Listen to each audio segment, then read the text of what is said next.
50 साल से ज्यादा पुरानी और भरोसेमंद company Ellenbarrie Industrial Gases Limited अपना आईपीओ लेकर इंडियन स्टॉक मार्केट में आ रही है।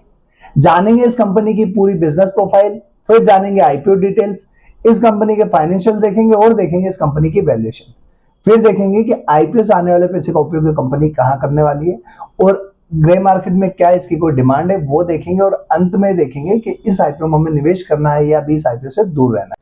नमस्कार दोस्तों, मेरा नाम राजेंद्र सिंह गोड़े और आपने देखना शुरू कर दिया है SMBR फाइनेंशियल का यूट्यूब चैनल, जहां हम हमेशा स्टॉक मार्केट से रिलेटेड खबरों पर बात करते हैं और साथ ही साथ आईपीओ का पूरा विश्लेषण करते हैं।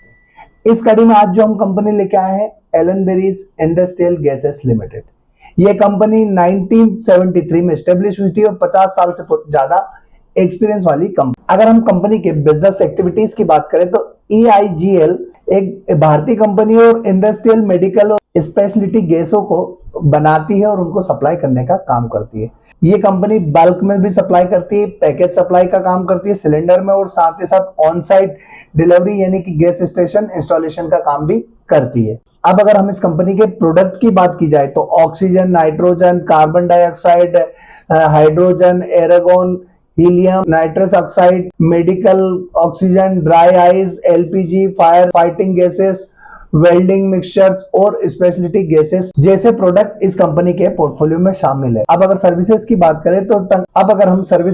करें तो टंकी, ASU प्लांट की engineering, medical gas pipeline setup और medical equipment supply, ventilators, anaesthesia, work station, monitors etcetera. इसकी प्रोडक्शन यूनिट की बात की जाए तो इस कंपनी की भारत में कुल 8 प्रोडक्शन यूनिट है, जिसमें से 4 पश्चिम बंगाल, 2 आंध्र प्रदेश, 1 यूनिट इसकी तेलंगाना में और 1 यूनिट इसकी छत्तीसगढ़ में स्टैब्लिश है। ये कंपनी पूरे भारत में अपना बिजनेस करती है। ये कंपनी B2B सेगमेंट में अपने ऑपरेशन रन करती है और साथ ही साथ 2025 फाइनेंशियल ईयर में 1829 कस्टमर्स को अपने प्रोडक्ट सप्लाई कर चुकी है। अगर इस कंपनी के क्लाइंट बेस की बात की जाए तो काफी बड़े बड़े नाम शामिल है। स्टील में अगर हम बात करें तो जयराज इस्पात, राष्ट्रीय इस्पात निगम, फार्मा सेक्टर की बात की जाए तो doctor Reddy, Laurus lab, health care sector की बात करें तो AIIMS, Chittaranjan cancer institute, infra में बात की जाए तो air India engineering, GMM Pfaudler, railway, space और डिफेंस सेक्टर की बात करें तो Jupiter wagon, Hindustan shipyard, space energy और पेट्रोकेमिकल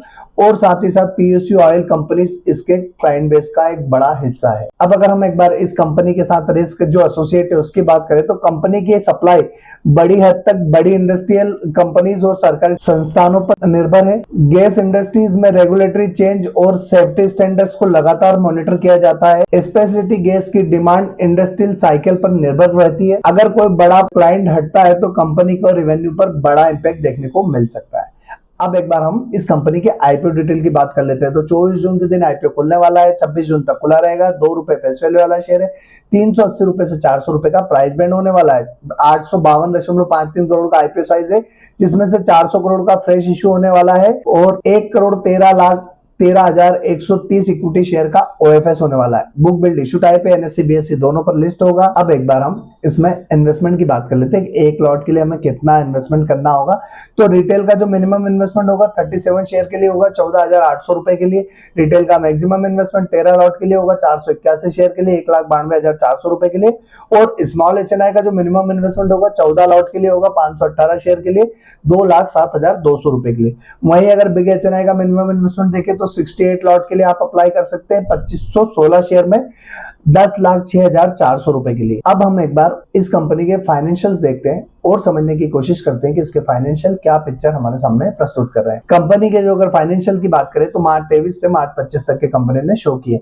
असेट्स की बात की जाए तो 551.27 करोड़ की असेट्स मार्च 23 की, 672.54 करोड़ की मार्च 24 की और 845.97 करोड़ की मार्च 25 की कंपनी की असेट्स है। रेवेन्यू की बात की जाए तो 223.71 करोड़ मार्च 23 की, 290.20 करोड़ की मार्च 24 की और 348.43 करोड़ की मार्च 25 की कंपनी की रेवेन्यू है। प्रॉफिट आफ्टर टैक्स की बात की जाए तो 28.14 करोड़ की मार्च 23 की, 45.29 करोड़ की मार्च 24 की और 83.29 करोड़ की मार्च 25 की कंपनी की प्रॉफिट है। नेटवर्थ की बात करें तो 203.32 करोड़ की मार्च 23 की नेटवर्थ है, 250.15 करोड़ की मार्च 24 की है और 333.62 करोड़ की मार्च 25 की इनकी नेटवर्थ है। रिजर्व एंड सरप्लस की बात की है 356.51 करोड़ की मार्च 23 की, 403.35 करोड़ की मार्च 24 की और 467.17 करोड़ की मार्च 25 की इनकी रिजर्व एंड सरप्लस है। बोरोइंग की बात करें कंपनी की तो 101.10 करोड़ की बोरोइंग मार्च 23 की, 176.90 करोड़ की मार्च 24 की और 245.30 करोड़ की मार्च 25 की इनकी बोरोइंग। एक बार अब हम कंपनी की वैल्यूएशंस भी देख लेते तो वैल्यूएशंस की बात की जाए तो ROE 16.88% है, ROC 13.71% है, डेब्ट टू इक्विटी रेशियो 0.32 का है, रिटर्न ऑन नेटवर्थ की बात की जाए 24.97% है, पेट मार्जिन 23.90 का है, एबिटा मार्जिन 35.12 का है, प्राइस टू बुक वैल्यू 20.93 का है, ईपीएस प्री आईपीओ 6.36 है, पोस्ट आईपीओ 5.91 हो जाएगा, पी रेशियो प्री आईपीओ 62.88 का है, पोस्ट आईपीओ 67.69 का हो जाएगा। अब एक बार हम इस आईपीओ से आने वाले पैसे का उपयोग कंपनी कहाँ करने वाली है वो समझ लेते हैं।